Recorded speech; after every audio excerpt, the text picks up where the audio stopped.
ನ್ಯೂಸ್ವರೆಗೆ ಮತ್ತೊಮ್ಮೆ ಸ್ವಾಗತ. ಉದ್ಯಮಿ ರಿಪ್ಪನ್ ಆತ್ಮಹತ್ಯೆ ಪ್ರಕರಣಕ್ಕೆ ಸಂಬಂಧಪಟ್ಟ ಹಾಗೆ ಒಂದಷ್ಟು ಮಾತಾಡ್ತಾ ಇದ್ವಿ. ಈಗ ಇನ್ನು ಮುಂದಿನ ಸರದಿ ಉತ್ತರಾಖಂಡ್ನ ಪ್ರವಾಹ ಪೀಡಿತ ಪ್ರದೇಶಗಳ ಸ್ಥಿತಿಗತಿಗಳು. ಅಲ್ಲಿ 17 ದಿನಗಳ ಕಾಲ ಕಾರ್ಯಾಚರಣೆ ಅನ್ನುವಂಥದ್ದಾಯಿತು. ಈ ಕಾರ್ಯಾಚರಣೆ ಯಶಸ್ಸು ಕೂಡ ಕಂಡಿದೆ. ಯಾಕಂದರೆ ಸಾವಿರಾರು ಜನ ಉಳಿದಿದ್ದಾರೆ ಇಂಥ ಕಾರ್ಯಾಚರಣೆಯಿಂದ. ಇವತ್ತು ಆ 17 ದಿನಗಳ ರಕ್ಷಣಾ ಕಾರ್ಯಾಚರಣೆ ಅಂತ್ಯವಾಗಿದೆ. ಆದರೆ ಸಂಪರ್ಕ ಕಳ್ಕೊಂಡಿರುವಂಥ 171ಕ್ಕೂ ಹೆಚ್ಚು ಗ್ರಾಮಗಳಿಗೆ ಆಹಾರ ಪೂರೈಕೆ ಮಾಡೋದೇ ಉತ್ತರಾಖಂಡ ಸರ್ಕಾರಕ್ಕೆ ದೊಡ್ಡ ಸವಾಲಾಗಿ ಪರಿಣಮಿಸಿದೆ. ಬದ್ರಿನಾಥ ಧಾಮದಲ್ಲಿದ್ದಂಥ ಎಲ್ಲ ತೀರ್ಥಯಾತ್ರಿಗಳನ್ನು ಈಗಾಗಲೇ ಸುರಕ್ಷಿತವಾಗಿ ಸ್ಥಳಾಂತರಿಸಲಾಗಿದೆ. ಮತ್ತೊಂದು ಕಡೆಗೆ ಉತ್ತರಾಖಂಡಕ್ಕೆ ತೆರಳಿದ್ದ 45 ಯಾತ್ರಾರ್ಥಿಗಳನ್ನು ಒಳಗೊಂಡಂಥ ಇನ್ನೊಂದು ತಂಡ ಇವತ್ತು ಬೆಂಗಳೂರಿಗೆ ಆಗಮಿಸಿದೆ.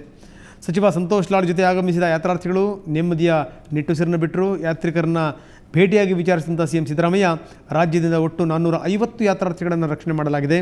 14 ಮಂದಿ ನಾಪತ್ತೆಯಾಗಿದ್ದಾರೆ. ಯಾತ್ರಿಕರನ್ನು ರಕ್ಷಿಸುವಲ್ಲಿ ಅಧಿಕಾರಿಗಳು ಮತ್ತು ಸಚಿವ ಸಂತೋಷ್ ಲಾಡ್ ಪ್ರಾಣದ ಹಂಗು ಬಿಟ್ಟು ಕಾರ್ಯನಿರ್ವಹಿಸಿದ್ದಾರೆ ಅಂತ ಮೆಚ್ಚುಗೆಯನ್ನು ವ್ಯಕ್ತಪಡಿಸಿದರು.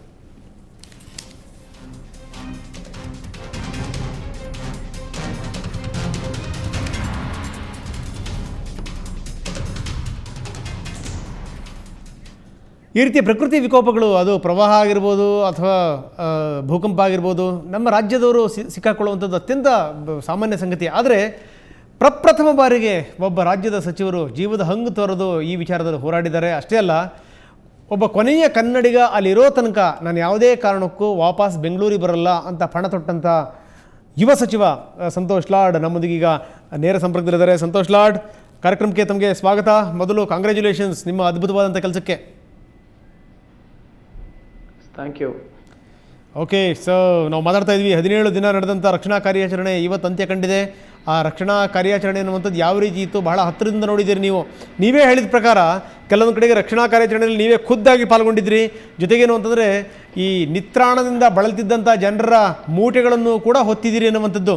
ಹೇಗಿತ್ತು ಸರ್ ಅನುಭವ ಒಟ್ಟಾರೆ? ಇಲ್ಲ, ವಿಶೇಷವಾಗಿ ಇಂಥ ಒಂದು ಈ ಅನುಭವ ನಾನು ಕೊನೆ ಉಸಿರವರೆಗೂ ಕೂಡ ಈ ಅನುಭವ ನನ್ನ ಮನಸ್ಸಲ್ಲೇ ಇರುತ್ತೆ, ಇಲ್ಲಿ ಹೋಗೋದಿಲ್ಲ. ಇದು ಒಂದು ಹಿಮಾಲಯನ್ ಸುನಾಮಿ ಅಂತ ನಾವು ಹೇಳ್ಬೋದು. ನಿಜ ನಿಜ. ಭಾಳ ದೊಡ್ಡ ಪ್ರಮಾಣದಲ್ಲಿ ಇದು ಅಲ್ಲಿ ರೆಸ್ಕ್ಯೂ ಆಪರೇಷನ್ಸ್ ನಡೀತಾ ಇದೆ. ಆ ಒಂದು ರೆಸ್ಕ್ಯೂ ಆಪರೇಷನಲ್ಲಿ ನಾನು ಕರ್ನಾಟಕದ ಸರ್ಕಾರದ ಪ್ರತಿನಿಧಿಯಾಗಿ ಅಲ್ಲಿ ಕನ್ನಡಿಗರಿಗೆ, ಅಲ್ಲಿರ್ತಕ್ಕಂಥ ಎಲ್ಲ ಕನ್ನಡಿಗರಿಗೆ, ನಾವು ನನ್ನ ಜೊತೆ ಬಂದಿರತಕ್ಕಂಥ ಎಲ್ಲ ಅಧಿಕಾರಿ ವರ್ಗದವರೆಲ್ಲರೂ ಸೇರಿ ಇವತ್ತು 400ಕ್ಕೂ ಹೆಚ್ಚು ಜನರನ್ನು ನಾವಿಲ್ಲಿ ಕರ್ನಾಟಕಕ್ಕೆ ಸುರಕ್ಷಿತವಾಗಿ ಅವ್ರನ್ನ ಕರೆತಂದಿದ್ದೀವಿ ಅಂತಂದರೆ ನನಗೆ ಭಾಳ ಖುಷಿ ಆಗ್ತದೆ ಈ ಸಂದರ್ಭದಲ್ಲಿ ಅಂತ ಹೇಳಕ್ಕೆ ಇಚ್ಛೆಪಡ್ತೇನೆ. ಅಲ್ಲ, ಯಾವಾಗ ಅನಿಸ್ತು ನಿಮಗೆ ಹೋಗಲೇಬೇಕು, ನಾವು ಅಲ್ಲಿ ಹೋಗಿ ಸೇವೆ ಮಾಡಬೇಕು, ಜೊತೆಗೇನಂದ್ರಲ್ಲಿ ಎಂಥ ಕಷ್ಟನೇ ಆಗಲಿ ಆ ಕಾರ್ಯಾಚರಣೆ ಮುಖಾಂತರ ರಕ್ಷಣೆ ಮಾಡಬೇಕು ಅನಿಸಿದ್ದು ಯಾವಾಗ ತಮಗೆ? ಇಲ್ಲ, ಮಾನ್ಯ ಮುಖ್ಯಮಂತ್ರಿಗಳು ನನಗೆ ಫೋನ್ ಮುಖಾಂತರ ಸಂಪರ್ಕಿಸಿ, ಸಂತೋಷ್ ನೀನು ಉತ್ತರಾಖಂಡಿಗೆ ಹೋಗ್ಬೇಕಂತಂದಾಗ ನಾನು 1 ಸೆಕೆಂಡ್ ಕೂಡ ನಾನು ಸಮಯ ತಗೊಳ್ಳಿಲ್ಲ. ಸರ್, ನಾನು ಖಂಡಿತವಾಗಿ ಹೋಗ್ತೀನಿ ಅಂತ ಹೇಳಿದೆ. ಅದಾದ ನಂತರ ನಾನು ಉತ್ತರಾಖಂಡಿಗೆ ಹೋಗಿ ಅಲ್ಲಿರ್ತಕ್ಕಂಥ ಮಾನ್ಯ ಮುಖ್ಯಮಂತ್ರಿಗಳಿಗೆ ನಾನು ಚೆಕ್ಕನ್ನು ಕೊಟ್ಟ ನಂತರ ಒಬ್ಬ ತಾಯಿ ನನಗೆ ಫೋನ್ ಮಾಡಿದ್ಲು.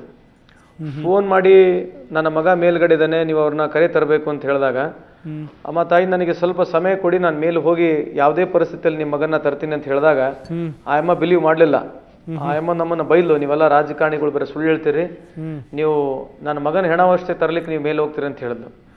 ನಾನು ಯಾವುದೇ ಪರಿಸ್ಥಿತಿಯಲ್ಲಿ ಅಲ್ಲಿ ಮೇಲೆ ಹೋಗಬೇಕು, ಆ ಅಮ್ಮನ ಮಗನ ನಾನು ಕರೆ ತರಬೇಕಂತ ಹೇಳಿ ನಾನು ಪಣ ತೊಟ್ಟು ನಾನು ಅಲ್ಲಿ ಹೋಗಿರ್ತಕ್ಕಂಥದ್ದು ನಿಜ.